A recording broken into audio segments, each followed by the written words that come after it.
आज मैं जा रहा हूँ पेट्रा, जो कि जॉर्डन की सबसे पॉपुलर टूरिस्ट साइट है और वन ऑफ द 7 वंडर्स में शामिल है।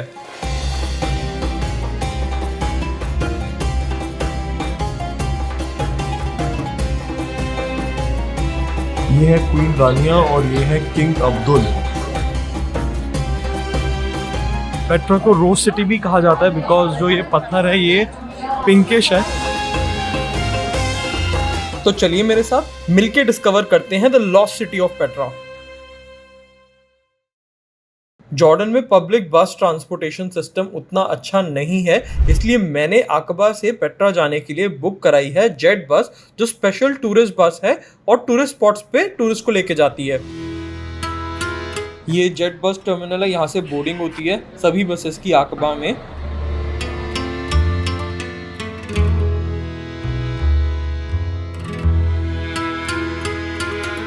बस एयर कंडीशन थी, काफी कंफर्टेबल थी और यहाँ पर चार्जिंग पॉइंट्स भी थे और पूरी बस में मेरी ही तरह टूरिस्ट ही टूरिस्ट थे पूरी दुनिया से।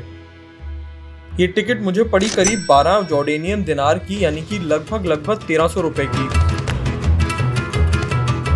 टिकट्स खरीदने का सबसे आसान तरीका है इनकी वेबसाइट jet.com.jo, जिसका लिंक मैं डिस्क्रिप्शन में दे दूंगा।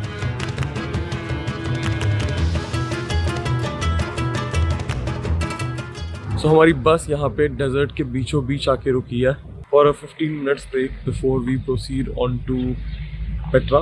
यहाँ पे टेम्परेचर आई थिंक कम से कम 7-8 डिग्री कम है शहर के कंपैरिजन में।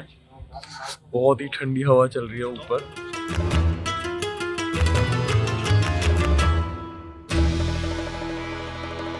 तो फाइनली 4 घंटे की बस राइड के बाद मैं पेट्रा पहुँच गया हूँ। ये नज़ारा है मेरे सामने। इसकी एंट्रेंस के लिए आपको एक दिन के 50 जॉर्डेनियन दिनार देने होते हैं, पर जॉर्डन पास की मदद से मेरे लिए ये बिल्कुल फ्री था। यहाँ पे एक छोटे बैकपैक के अलावा कुछ भी और लेके आना अलाउड नहीं है। वॉक करना ही pretty much एक ऑप्शन है apart from the horse riding, जिसके करीब 20 दिनार यानी कि करीब 2000 रुपये लगते हैं, और गोल्फ कार्ट यानी कि जो इलेक्ट्रिक कार्ट है उसके लिए 20 दिनार लगते हैं उसके लिए भी। ज्यादा बड़ी साइट है ये, 7 किलोमीटर का ऐसा कच्चा रास्ता है जिसपे चलना पड़ेगा और बहुत सारे डिफरेंट टेम्पल्स, ब्यूरियल साइट हैं, क्योंकि ये एक शहर हुआ करता था एक समय, बहुत बड़ा सबसे प्रॉस्पेरस शहर नबातियन किंगडम का। जॉर्डन के डेजर्ट में पेट्रा ऐसी वादी में पड़ता है जहां पानी की भरपूर मात्रा थी और यहाँ के नाबातियन सेटलर्स ने ईसा से 300 वर्ष पहले इतनी एडवांस कैनाल टेक्नोलॉजी डेवलप कर ली थी, जिसके कारण यहाँ पर खेती और जीवन मुमकिन हो पाया।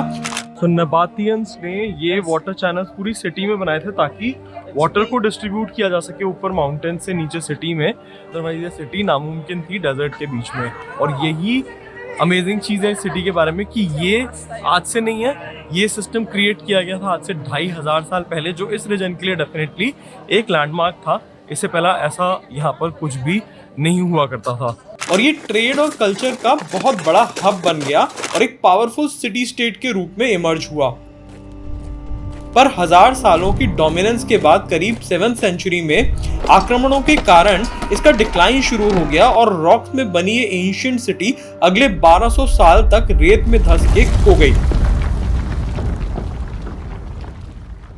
फिर 19वीं शताब्दी में एक स्विस एक्सप्लोरर ने लोकल बेदुइन ट्राइबल्स की मदद से इसे दोबारा खोज निकाला और ये यूनेस्को वर्ल्ड हेरिटेज साइट बन गई, जो अब जॉर्डन के लिए सबसे ज्यादा टूरिज्म रेवेन्यू अर्न करने वाली जगह है।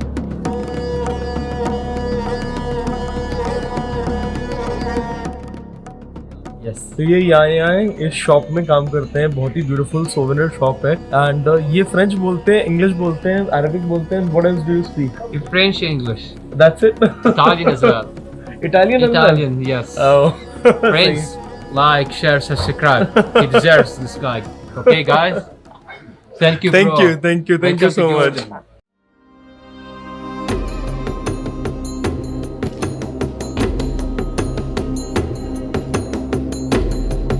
1985 में ये वर्ल्ड हेरिटेज साइट बनी थी और अब ये वन ऑफ द 7 वंडर्स है। जो नई लिस्ट है 7 वंडर्स की, जिसमें ताजमहल को इंक्लूड किया गया, उसी में इसको भी इंक्लूड किया गया है। सो ये है Umar. Yes. He works here Yes, at the I'm site good one. I'm and he from takes amazing pictures Thanks. for the people. Yes. Photographer हैं ये. Yes, yes. And you work, how long you've been working here? Since I am 13 years old. Oh, so you're from here? Yes, I am from Petra. Oh, you're from Petra. Okay, so you are My Bedouin or? Yes, I am Bedouin. My Okay. father actually was born in the cave. Oh, okay. Yes, my- Okay.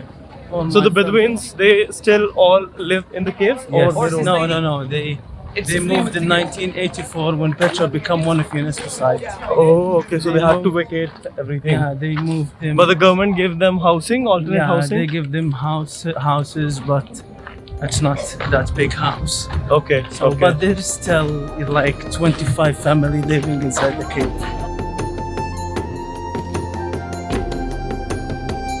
How did you learn English? Just by interacting with the tourists? Actually, you know, my English, I learned it from tourists, but I studied English literature too. Okay. Yes. Where? In Amman? No, or- in Ma'an here, it's close like, Ma'an. Ma'an, it's 40 kilometers from here. So they have a university there. Yes, Uncle Sel bin And most Laden people University. from Petra and neighboring places go to Ma'an for study. Yes, and most of them go to Amman too to study. Okay. And is it a good living here? I mean, in terms of income, because there's so many tourists coming in? Yeah, and with tourists we make good money, you know. Nice, But nice. it depends, you know, because we are not an official guide or something like this. We Yeah. face a lot of problems. Okay. This is Dushara, the main god of the Nabateans. He's the only god who has eyes and nose. God doesn't have like a mouth because they believe God didn't eat. Oh, Yeah. okay.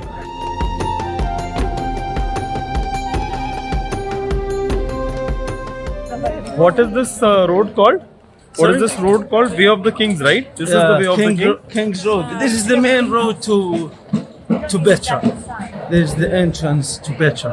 Okay. You will see now the sign of camel caravans. Human feet. Yeah, human feet. This is the camel feet here.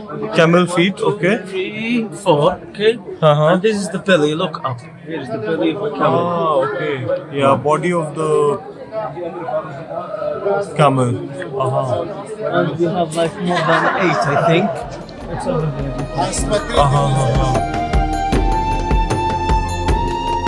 So why is the treasury more popular than the other monuments? Treasury. Actually, it's the main place because it has many symbols. It's a mix of Egyptian and Greek style of carving, and has many symbols. And they believe also it was built as a memorial for one king.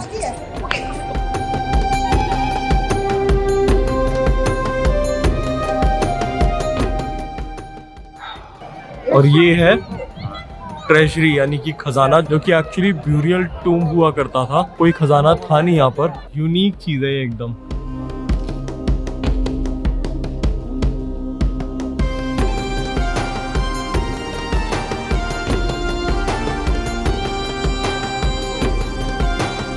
ये फ्रैंकिंसेंस यानी कि अगरबत्ती जैसे बनती है ना हमारे यहाँ, इंसेंस, उसकी जो फ्रेग्रेंस वाला सब्सटेंस होता है वो यहाँ पर पाया जाता था बहुत पहले से. एम्बर वगैरह वो सब कुछ ये ट्रेड करते थे, जिसके कारण they became very very very prosperous. उसी तरह से नाबातियंस ये ओनिक्स स्टोन भी ट्रेड किया करते थे और इनसे बहुत पैसा उनको मिलता था.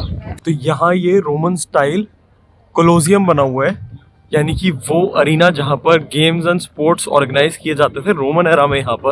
यहाँ पर ज़्यादातर साइट्स पे आप अंदर नहीं जा सकते, आप बाहर से ही देख सकते हो उन्हें बस. कल मेरे पास एक और दिन है, मेरे पास 2 दिन का जॉर्डन पास है, तो मैं कोशिश करूँगा थोड़ा ज़्यादा ढंग से एक्सप्लोर कर सकूँ, एटलीस्ट ऊपर तक जा पाऊँ, अगर अंदर ना जा पाऊँ तो भी.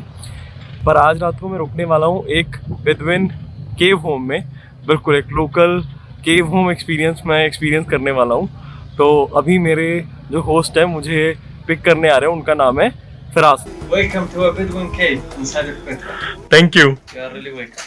So this is Firas, Yes. our host. अगले एपिसोड में हम जानेंगे फरास और नतालिया की कहानी को और देखेंगे कि क्यों नबातियंस केव होम्स में रहा करते थे, और जाएंगे मोनास्ट्री जो कि सबसे पॉपुलर साइट है पूरी पेट्रा वैली की. तो देखते रहिए और जुड़े रहिए अक्षर डिस्कवर्स द वर्ल्ड के साथ.